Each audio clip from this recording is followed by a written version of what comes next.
2007, Honda stirred up the mini class with its release of the CRF150R. This is the first and only modern 4-stroke motocross bike designed to compete in the 85cc class. After resting on their achievements for 5 years, Honda has finally updated the little red thumper for 2012. Changes to the new model include a redesigned cylinder head, piston, and camshaft to give the CRF improved power, torque, and drivability throughout the power band. A new Kian FCR carburetor and improved accelerator pump give more immediate throttle response and clean up the jetting. Finally, the Showa suspension has received new valving front and rear.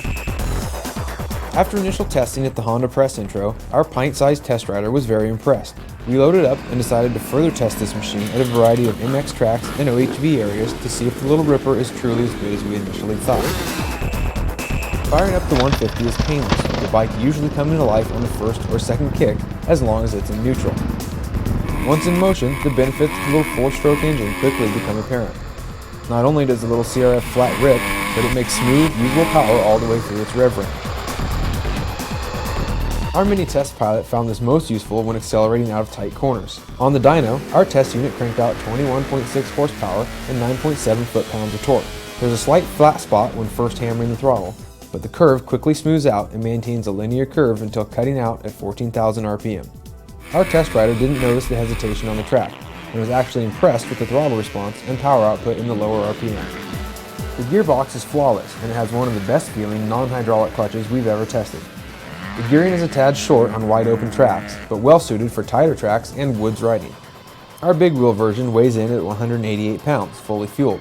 The extra weight disappears once on the track, and our 5'3", 95-pound test rider says the 150R is very flickable and easy to get turned in. The CRF tracked extremely well through the corners and gave our test rider the confidence to really attack the turns. We did encounter a bit of head shake while accelerating through small chop, but softening the compression and rebound and dropping the fork tube by 5mm alleviates this problem. The suspension shines on big hits and hard landings. When all was said and done, we couldn't find much to complain about with the new CRF 150R. The stock bars bend easily, and our left foot peg folds up and gets stuck after every left side crash, but overall it has proven to be bulletproof and performs extremely well. We look forward to making some component and performance enhancements to see if we can turn this already stellar motorcycle into a mini rider's dream bike.